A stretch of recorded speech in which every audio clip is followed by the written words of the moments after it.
jamaah, oh jamaah. Alhamdulillah. Alhamdulillahirabbil alamin, kita masih di Islam itu indah dan tema kita masih sama. Tukar menukar tanda akhir zaman. Benar nggak sih kayak gitu?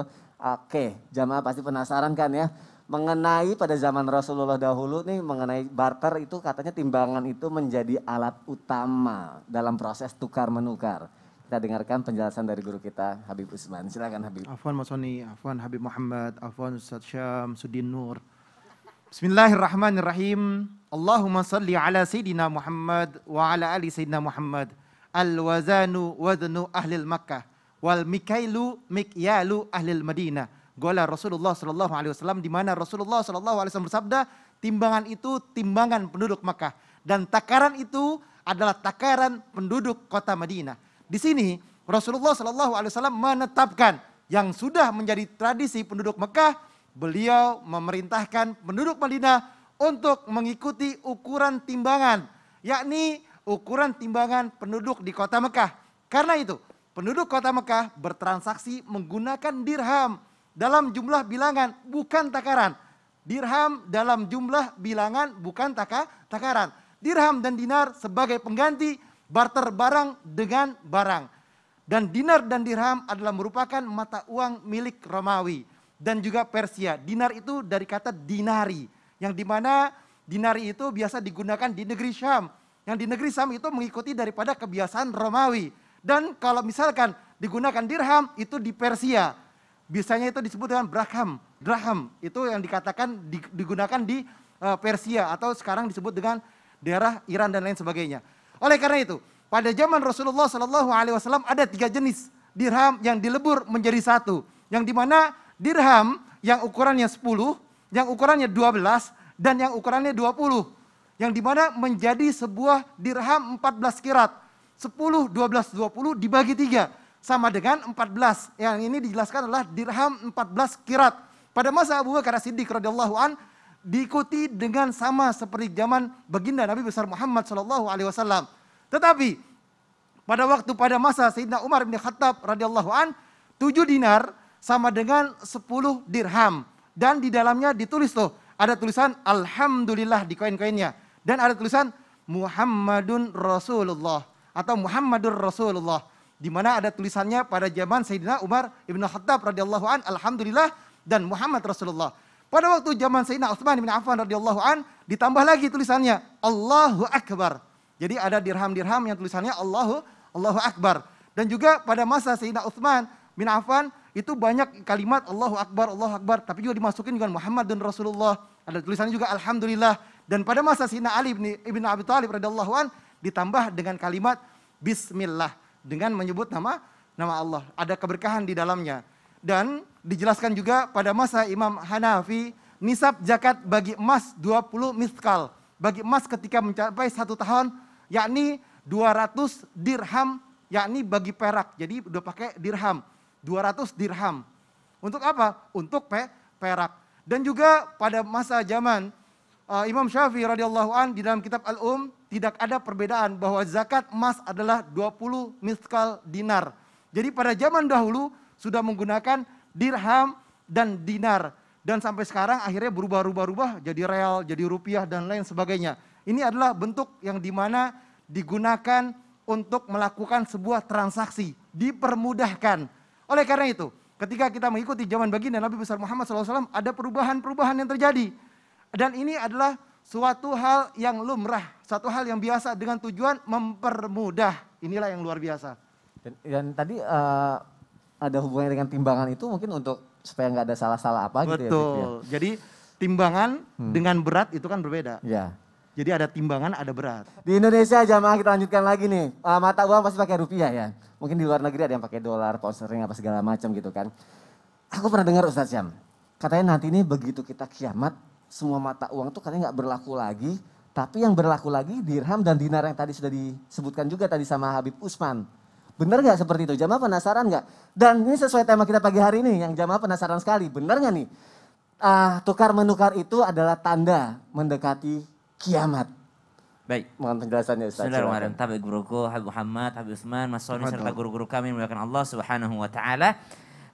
kembalinya manusia dengan dinar dan dirham, karena yang akan bermanfaat itu di akhir zaman hanya dinar dan dirham, mata uang yang lain tidak akan pernah bermanfaat lagi. Ini salah satu pendapat dari seorang penceramah mengutip dari sebuah riwayat yang ternyata setelah diteliti riwayatnya bermasalah.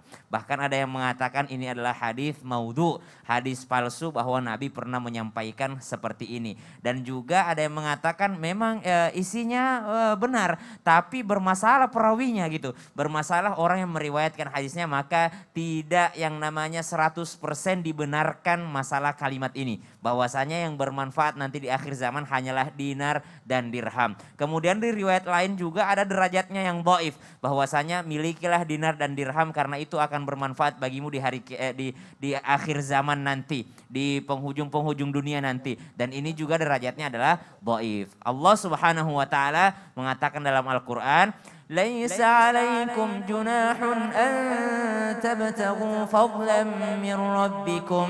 Jadi al-fadl yang disebutkan, karunia dari Allah Subhanahu wa taala. Jadi yang disebutkan itu adalah sesuatu yang bisa kita pergunakan, manfaatkan. Kalau dahulu dipakai dinar dan dirham, ya kalau sekarang ya namanya rupiah gitu ya, mata uang. Kalau di Amerika misalnya pakai dolar, kalau misalnya di Eropa pakai pound sterling atau pakai euro, maka semua itu adalah sesuatu yang bisa kita pakai untuk alat tukar menukar. Karena semuanya ternyata kembali kepada emas juga, gitu. Semuanya akan kembali kepada emas. Uang kertas itu karena adanya perbendaharaan emas di Bank Indonesia gitu ya. Jadi subhanallah semua akan kembali kepada emas. Namun tidak bisa dipungkiri bahwa yang benar-benar berfungsi dan bermanfaat itu adalah emas dan perak. Kalau mata uang sendiri bisa lekang oleh waktu misalnya.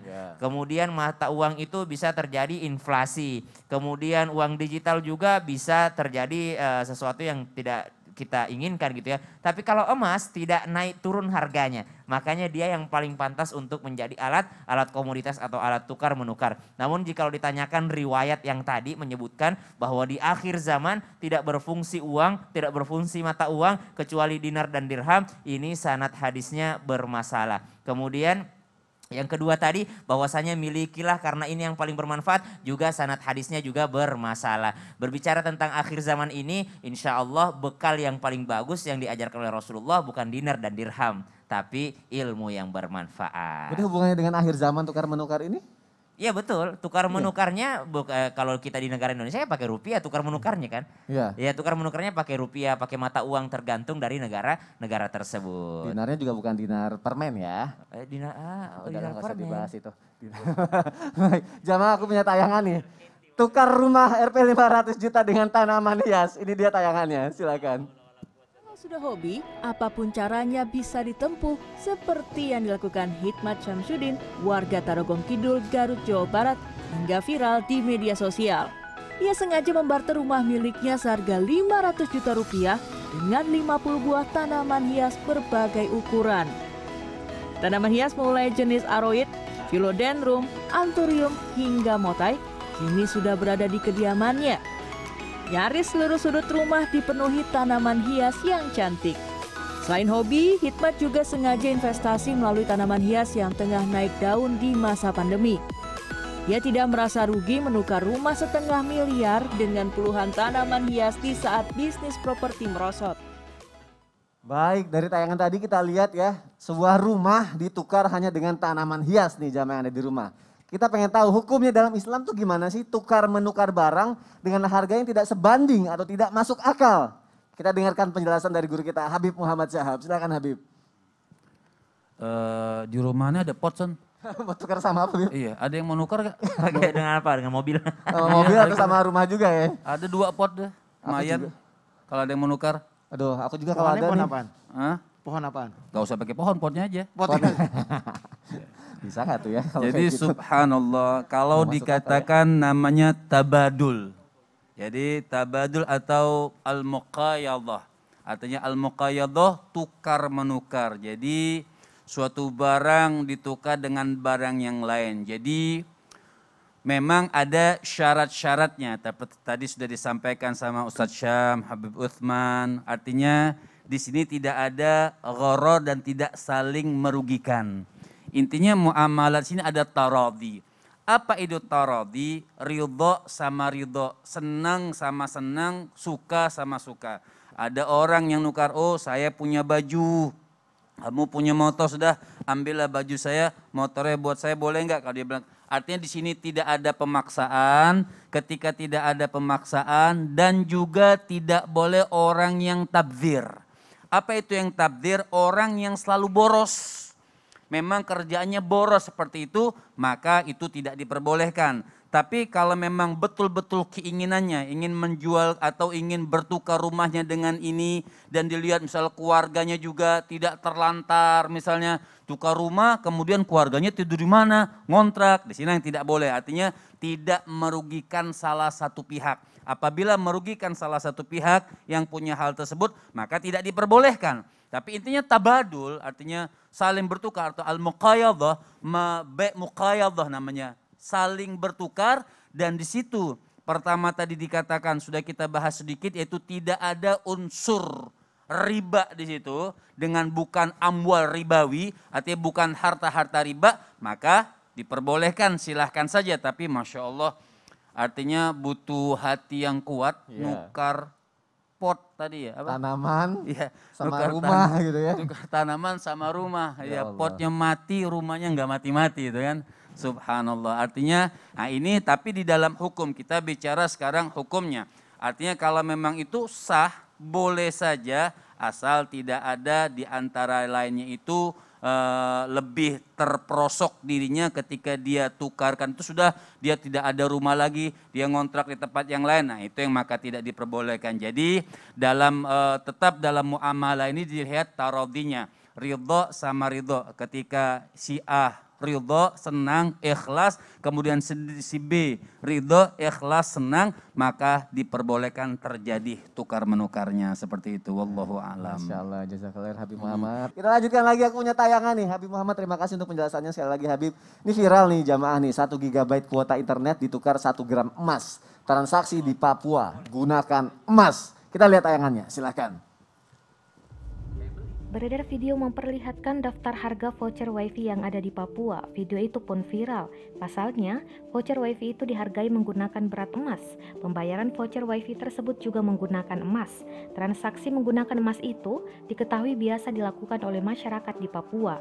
Video tersebut dibagikan oleh akun Instagram @undercoverid pada Jumat 13 Agustus 2021. Harga voucher wifi tersebut bisa mencapai senilai 1 gram emas untuk kuota 1 giga. Dalam video tersebut, seorang pria membagikan daftar harga voucher wifi yang dijual di Papua. Harga tersebut ditempelkan di sebuah dinding kayu yang ada di warung. Baik jamaah yang ada di rumah, kita lanjutkan lagi.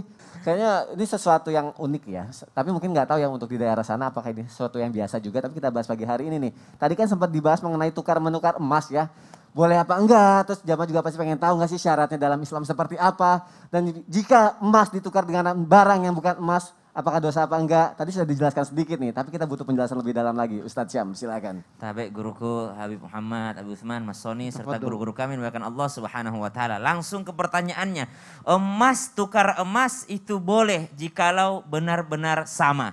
Sama ukurannya, sama beratnya, itu maka boleh. Sama nilainya, maka dia adalah boleh ditukarkan. Pertanyaan ngapain nukar kalau sama gitu Ya, ya. betul. Mungkin yang satunya cincin, yang satunya gelang. Tapi keratnya sama, gramnya sama, dan juga nilainya sama. Maka itu diperbolehkan. Yang tidak boleh adalah kalau ada lebihnya sedikit. Ya, dia tahu ini ada lebihnya sedikit, maka itu termasuk daripada riba. Jadi emas sama emas boleh selama nilainya sama. Yang kedua, emas sama barang lain. Bolehkah tukar emas dengan barang lain? Maka sama saja kita seperti jual beli. Jual beli bagaimana? Jual beli pakai uangnya jadi emas gitu ya. Dan emas itu lebih berharga daripada uang kertas itu sendiri atau uang koin itu sendiri. Maka jual beli kuota itu boleh dengan emas gitu. Ini antara kuotanya mahal atau emasnya murah di sana gitu ya. Itu dia. Jadi susah banget, enak banget kayaknya jual kuota di sana. Maka subhanallah boleh menggunakan alat komoditas yang namanya emas tadi. Bahkan emas inilah yang paling bagus untuk digunakan menjadi alat komoditas karena tidak berubah nilainya. nilainya. Hutang piutang pun kalau pakai emas itu bagus banget ya. Misalnya dia ngutang di tahun 90 emas 10 gram. Nanti bayarnya juga 10 gram itu tetap sama nilainya. Tapi kalau kita ngutang misalnya ngutang kambing di tahun 90. Nanti bayar kambing di tahun 2020 beda nilainya. Iya, kambing di tahun 90 berapa harganya? Kambing di tahun 2020 berapa harganya? Maka subhanallah, maka ulama pun mengembalikan nilai kambing tadi dengan nilai emas. Kenapa? Saking amannya transaksi dengan emas. Maka kalau ditanyakan bolehkah emas digunakan untuk tukar menjadi alat komoditas? Sangat-sangat boleh. Maka kembali lagi sebagai daripada kesimpulan daripada apa yang dijelaskan guru-guru kita, segala jenis bentuk jual beli itu adalah subhanallah diperbolehkan oleh Allah Subhanahu wa taala selama tidak ada riba di dalamnya. Ba'da naqul a'udzubillahi minasyaitonir rajim. Ya ayyuhalladzina amanu la ta'kulu amwalakum bainakum bil batil. La ta'kulu amwalakum بينكم بالباطل إلا أن تكون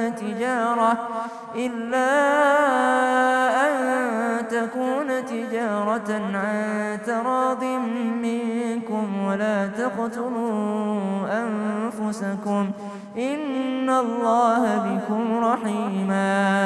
Allah katakan segala bentuk jual beli ya itu diperbolehkan, tapi jangan kalian memakan harta benda milik saudara kalian dengan jalan yang batil, dengan cara curang. Misal dia tahu nih orang butuh banget kuota nih, gue jual dengan 10 gram emas dibeli juga. Waduh, karena banyak kuotanya buat belajar online. Subhanallah. Maka itu adalah sesuatu yang tidak boleh dilakukan. Kenapa? Jalan batil jalannya. Saya tahu dia punya banyak emas. Ya, saya mau jualan kuota karena anaknya mau belajar online. Dia jual dengan emas yang mahal. Maka itu tidak boleh karena itu juga termasuk daripada batil. Baik, Masya Allah. Semoga terjawab ya jamaah yang ada di rumah. Dan terima kasih Ustadz Syam untuk penjelasannya. Iya, siap. Jamaah yang ada di rumah, kita akan kembali menjawab pertanyaan yang sudah masuk ke media sosial Islam itu indah. Jangan kemana-mana, tetap di Islam itu indah. Jamaah, oh jamaah. Alhamdulillah. Enggak lama kok.